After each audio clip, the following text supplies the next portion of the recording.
हमें नेट पर उनका फोटो मिला है राजकुमारी के रूप में, कोरियन राजकुमारी के रूप में। न केवल फोटो मिला है, जो वो सूरा थी, सूरा रत्ना थी, उस वक्त भी उनका क्या चित्र था वो भी मिला है। कहाँ मिला है? भारत सरकार में 2019 में कोरिया की फर्स्ट लेडी यानी कि राष्ट्रपति की पत्नी होंगी, वो जब यह भारतवर्ष में पधारी हैं तो उनके स्वागत में 2 डाक टिकट निकाले गए हैं। आज नए तथ्यों के साथ मैं अपने श्रद्धा संपन्न श्रोताओं को सबसे पहले नमो बुद्धस्स कहता हूं और उसके बाद अयोध्या, बुद्ध नगरी अयोध्या में जो बौद्ध विरासत प्रकट हुई है और उसके बाद प्रतिक्रांतिकारी लोगों ने जो अपना रंग दिखाना शुरू किया है, उसमें सबसे पहले हम संज्ञान लेंगे। आज के दैनिक जागरण में हृदय नारायण दीक्षित का एक आर्टिकल छपा है जिसने इस बात की वकालत की है कि ये जो कुछ भी निकला है सब राम मंदिर के, प्राचीन राम मंदिर के हिस्से हैं। इससे बड़ा झूठ कोई हो नहीं सकता। उसमें उन्होंने बीबी लाल, एक आर्कियोलॉजिस्ट का भी हवाला दिया है कि भाई उनकी रिपोर्ट देख लो। क्या रिपोर्ट देखें? अरे उसका तो तुमने वही हाल किया ना जो सुप्रीम कोर्ट के एडवोकेट का करके राम मंदिर का एक डिसीजन अपने पक्ष में ले लिया। बीबी लाल की 2 रिपोर्ट हैं।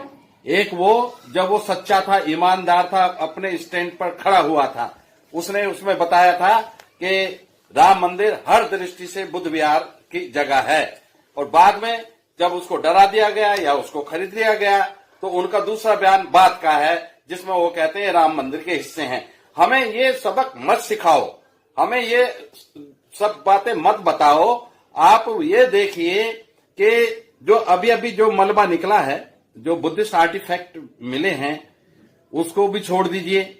और जो ये आपने राम मंदिर का जो परिसर एक्वायर किया है उसको भी छोड़ दीजिए। आप इनके अलावा खुदाई करा लीजिए, पूरे अयोध्या में कहीं भी खुदाई कराइए। हम आपको कोर्ट पेपर पर लिखकर दे सकते हैं कि वहां पर सम्राट अशोक और भगवान बुद्ध की विरासत ही मिलेगी। इसी के बीच में एक नई जानकारी जो हमें आज मिली है, वो हमारे अयोध्या के अनन्य मित्र भाई शिवजी कुशवाहा, उन्होंने मात्र इतना सा इशारा किया कि सर यहां से राजकुमारी का विवाह होके वो कोरिया, साउथ कोरिया गई थी। बात उनकी ठीक थी। हमने भी अपना दिमाग लगाया और सोचा कि चलो आओ नेट पे देखें, तो नेट पे बहुत कुछ मिल गया। नेट पे ये भी मिला कि वो जो राजकुमारी थी अयोध्या की, उसका नाम था सूरा रत्ना। और जब वो चली गई बर्मा शादी होकर, वहां उसका क्या नाम हो गया? अंग्रेजी में लिखा है वो हीओ, HEO। लिखना है तो आप लिख लो ताकि सर्च करने में आसानी हो। HEO, हीओ, हुआंग, HWANG, अलग से एक नया वर्ड ओके, ये उनका नाम है। मगर भारतवर्ष में जब वो यहाँ राजकुमारी थी, अयोध्या के बौद्ध राजा की पुत्री थी, तो उनका नाम सूरा रत्ना था। अब सूरा नाम पहले भगवान दास एडवोकेट जी ने अपनी बेटी का नाम रखा था सूरा। अब वो ऐसा दारापुरी जी की पुत्रवधू हैं, उनका नाम है सूरा दारापुरी। लोग कहते हैं सूरा का क्या मतलब है, तो आज पता चला ना कि सूरा अयोध्या की राजकुमारी का नाम था।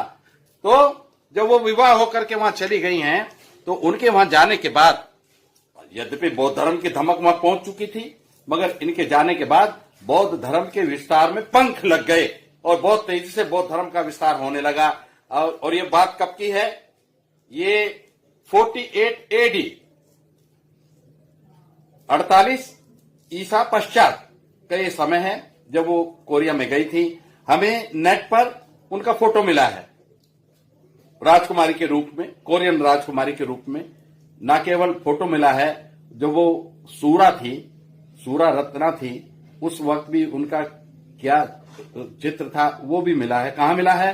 भारत सरकार में 2019 में कोरिया की फर्स्ट लेडी यानी कि राष्ट्रपति की पत्नी होंगी, वो जब यह भारतवर्ष में पधारी हैं तो उनके स्वागत में 2 डाक टिकट निकाले गए हैं। उन दोनों डाक टिकटों में एक में उनकी जो चैत्य बनाया है कोरिया के लोगों ने अयोध्या में, उसमें 7 पत्थर नीचे ऊपर रखे हैं, उसका फोटो है।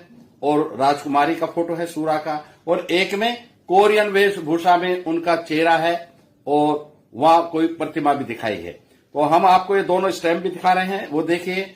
और जब वो कोरिया में जाने के बाद वहां की रानी के रूप में उनकी जो मूर्ति बनी थी और वो अभी भी लगी हुई है, जो अष्ट धातु में है, वो मूर्ति के भी दर्शन आप कर लीजिए।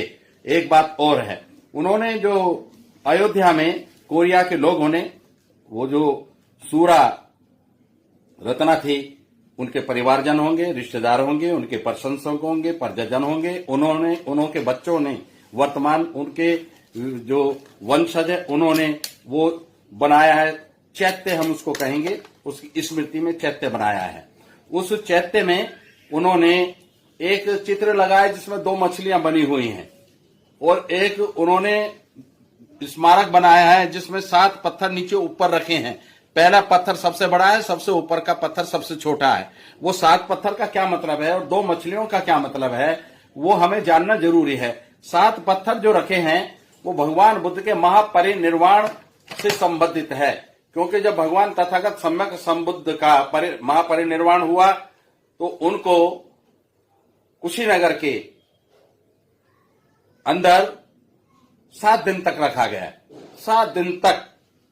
और उस समय से 7 दिन और 7 की संख्या विशेष मायने रखने लगी। अब तक भी हम अपने घर में कोई संस्कार होता है तो 7 दिन बाद ही हम कुछ संस्कार करते हैं। कोई बहुत बड़ा भिक्खु गुजर जाता है तो उनके 7 दिन बाद ही उनका संस्कार होता। प्रायः ऐसी प्रथा हमारे समाज में है। तो वो जो 7 की संख्या परिनिर्वाण से जुड़ गई, तो उनकी सम्मान में, उनके परिनिर्वाण के पश्चात जो स्मारक भारतवर्ष में बनाया, तो उसमें 7 पत्थर रख के एक चैत्य का रूप वो देते हैं। चैत्य का मतलब जिसमें जिस व्यक्ति की याद में वो चैत्य बनाया जा रहा है उसकी स्मृति चैत्यमान रहती है, सचेत रहती है। ऐसा माना जाता है, क्यों कि हम गए, पत्थर देखे, तुरंत उनकी स्मृति आती है जिनकी याद में वो बनाया गया है, तो वो स्मृति हमेशा ताजा बनी रहती है, इसलिए उसको ये रूप दिया गया है। 2 मछलियां भी बनाई हैं, 2 मछलियां जो कोरिया वालों ने इस सूरा रत्ना के स्तूप में बनाई हैं। उसके अलावा भी अयोध्या के बहुत सारे मंदिरों पर आज भी 2 मछलियां मुख्य द्वार पर बनी हुई हैं। उनको नहीं पता ये क्या है। ये 2 मछलियों का विस्तृत वर्णन आपको महायान का एक ग्रंथ है बोधिसत्वचर्या, उसमें विस्तार से मिलेगा। ये मुझे सुखद अपने जो मित्र हैं पूना में, सुगत शांताय, ये जानकारी उन्होंने मुझे बताई, तो वो आपको मिलेगा। और इसका बड़ा महत्व है बौद्ध धर्म में और महायान में, खास तौर से इसका बहुत महत्व है। जब कई चीजें बनाई जाती हैं तो अंधे होकर लोग उनका अनुकरण करते हैं। जैसे 2 मछलियां वहां के मंदिरों पर भी बनी हुई हैं। वहां पे मंदिरों पर मैंने एक और देखा, एक महिला बैठी है, 2 हाथी ऊपर से पानी डाल रहे हैं। उसको वो लोग कहते हैं गजलक्ष्मी। नहीं, गजलक्ष्मी हम नहीं कहेंगे, वो महामाया है। महामाया को स्वप्न में हाथी दिखा था, इसलिए उसको मान लिया गया, पवित्र मान लिया गया हाथी को। और एक महिला के साथ 2 हाथी अनेक तरीके से सारे बौद्ध स्थलों पर मिलेंगे। बौद्ध स्थल के अलावा कहीं नहीं मिलेंगे। अयोध्या जैसी जगह पर अगर मिलेंगे तो अज्ञानता के अभाव में उन्होंने, ज्ञान के अभाव में, अज्ञानतावश उन्होंने उसको वहां बना दिया है। तो आज आप देखेंगे कि सूरा रत्ना का आप चित्र भी देखेंगे। वो जब राजकुमारी थी भारतवर्ष में, उस समय उनकी क्या आकृति थी वो भी आप देखेंगे। कोरिया में उनकी जो प्रतिमा लगाई है उन्होंने, आपने वो भी देखा। और प्रतिक्रांति का जो रुख अब बदला है रत्ना के बारे में, एक किताब का भी हमें पता चला है नेट से। किताब का नाम है ए मैच मेड इन हेवन, स्वर्ग में एक दंपति की रचना, उसके लिए बनाया गया वो लेखक है उनके एन.के. सोंधी, जो शोधार्थी रुचि रखते हैं इस किताब में, वो लिखें a match made in heaven by N K. Sondhi, SONDHI। इस काम को आगे बढ़ाएं। जितना हमने बताया उतना बताया, बाकी का हमारे भारत सरकार से हमारा कहना यह है कि आपने कितने जतन किए, कितने प्रयास किए राम मंदिर को अपने हाथ में लेने के लिए सुप्रीम कोर्ट के भी सारे नियम धता बता दिए, मगर आप ये देखें कि इतना सब कुछ होने के बाद भी प्रकृति को ये सब कुछ रास नहीं आया। उसने फिर भी बगैर हमारे मांग किए एक विरासत निकाल करके हमें दे दी और ये सिद्ध कर दिया कि अयोध्या की भूमि बुद्ध भूमि है, अयोध्या की नगरी बुद्ध नगरी है। आज साथियों, हमारा इस सरकार से निवेदन है, आपका राम मंदिर मुबारक। हम उसके आड़े नहीं आते, वो राम मंदिर पूरा परिसर आपको मुबारक, मगर हमारा कहना यह है उस राम मंदिर और राम मंदिर परिसर के बाहर आप जगह जगह खुदाई कराइए और वहां से जितनी भी बौद्ध स्मृतियां मिलती हैं, बौद्ध स्मृति चिन्ह मिलते हैं, बौद्ध विरासत मिलती है, बौद्ध मूर्तियां मिलती हैं, चैत्य मिलते हैं, स्तूप मिलते हैं, रेलिंग रोल मिलते हैं, उन सबको एक अच्छा सुविधाजनक म्यूजियम बनाकर उसमें रखें और वो जो अब मिला है इसको भी रखें और जो पहले मिला था जो आज इलाहाबाद के किले में कैद है उसको भी ला करके यहाँ रखें। यदि आप ऐसा कर पाएंगे तो बौद्ध जगत में, सारे बौद्ध जगत में 40 बौद्ध देश हैं और 40 से डबल दुगने वो देश हैं जहां पर Buddhism is on the second position. बौद्ध धर्म जनसंख्या की दृष्टि पर 2 नंबर पर आता है। ये बड़ा स्वर्ण अवसर आया है जोगी जी, दुनिया के बौद्धों का दिल जीत लो और यहाँ पर खुदाई करा के जगह जगह एक म्यूजियम बना करके उसको स्थापित कर दो। हम और लंबी चौड़ी हमारी कोई मांग नहीं है, इतना सा आप कर देंगे तो जन जन के प्रिय बन जाएंगे। मेरा नमो बुद्धस्स।